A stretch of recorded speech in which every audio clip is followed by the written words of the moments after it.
একজন মানুষ যখন সামান্য সফল হয় তখন তার মধ্যে অহংকার চলে আসে। সামান্য অর্থ উপার্জন করলেই সে নিজেকে সবার ওপরে ভাবতে শুরু করে। কিন্তু এই অহংকারই তাকে ধ্বংসের পথে ঠেলে দেয়। আজ আমরা এমন একটি গল্প বলবো যা আপনার জীবন বদলে দিতে পারে। এক সময়ের কথা, এক রাজ্য ছিল যেখানে এক মহান রাজা রাজত্ব করতেন। তার খ্যাতি দূর দূরান্তে ছড়িয়েছিল এবং প্রজারা তাকে হৃদয় দিয়ে ভালোবাসত। কিন্তু একদিন রাজা আয়নায় নিজেকে দেখে বুঝতে পারলেন যে তিনি বৃদ্ধ হয়ে যাচ্ছেন। তিনি রাজ্য ছেড়ে সন্ন্যাসে যাওয়ার সিদ্ধান্ত নিলেন। আপনি কি মনে করেন, একজন সফল মানুষ কিভাবে অহংকার এড়াতে পারেন?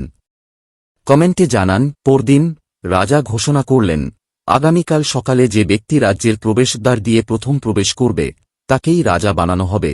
সারা রাজ্য এই ঘোষণায় উত্তেজিত হয়ে উঠল। পরদিন সকালে এক ভিখারি রাজ্যে প্রবেশ করল এবং তাকে রাজদরবারে নিয়ে যাওয়া হল। সে অবাক হয়ে বলল, আমার কি অপরাধ? আমাকে কোথায় নিয়ে যাচ্ছেন? কিন্তু কেউ কিছু বলল না। রাজা ঘোষণা করলেন, আমি আমার কন্যার সাথে তোমার বিয়ে দেব এবং তোমাকে রাজা হিসেবে ঘোষণা করব। সময় কেটে গেল, আর সেই ভিখারি সত্যিই এক বিচক্ষণ রাজা হয়ে উঠলেন। কিন্তু মন্ত্রীরা লক্ষ্য করলেন, প্রতি সপ্তাহে তিনি এক গোপন কক্ষে ঢুকে ঘণ্টার পর ঘণ্টা সময় কাটান। এই কক্ষে কি আছে? আপনার কি মনে হয় এই কক্ষে কি লুকিয়ে আছে?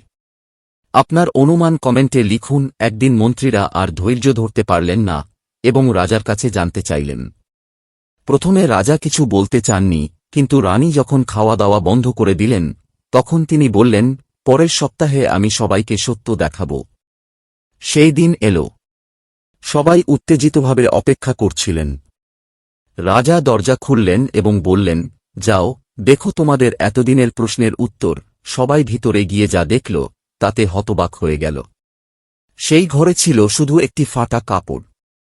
মন্ত্রী জিজ্ঞাসা করলেন, মহারাজ, এই পুরানো কাপড়ের রহস্য কি? রাজা বললেন, এই কাপড়টি আমার সেই দিনগুলোর স্মারক যখন আমি ভিখারি ছিলাম।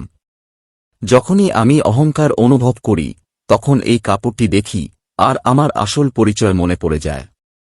এটি আমাকে নম্র থাকতে শেখায়। বন্ধুরা, এই গল্প থেকে আমরা শিখতে পারি, অহংকার আমাদের ধ্বংসের দিকে নিয়ে যেতে পারে। সাফল্য যত বড়ই হোক, নম্রতা এবং কৃতজ্ঞতা আমাদের সত্যিকারের সম্পদ। তাই আমাদের কখনো অহংকার করা উচিত নয়। এই গল্প থেকে আপনি কি শিখলেন? কমেন্টে জানান।